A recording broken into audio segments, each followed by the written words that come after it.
കൊട്ടിയൂർ വൈശാഖ മഹോത്സവം കഴിഞ്ഞിട്ട് ഇന്ന് 20 ദിനങ്ങൾ ആകുന്നു. കൊട്ടിയൂരിൽ വീണ്ടും എത്തുകയാണ് നമ്മുടെ പ്രിയപ്പെട്ട രാഘവനായിട്ട്. രാഘവ കൊട്ടിയൂർ വന്നിട്ടുണ്ടോ?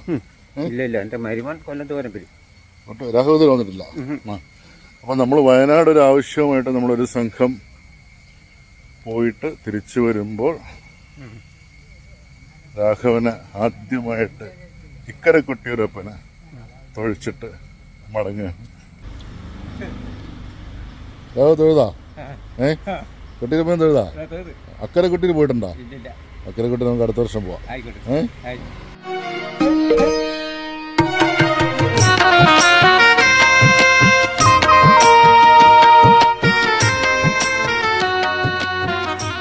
ഗംഭീരമല്ലേ? എത്ര വർഷം പഴക്കമുണ്ട് രാഘവനെ?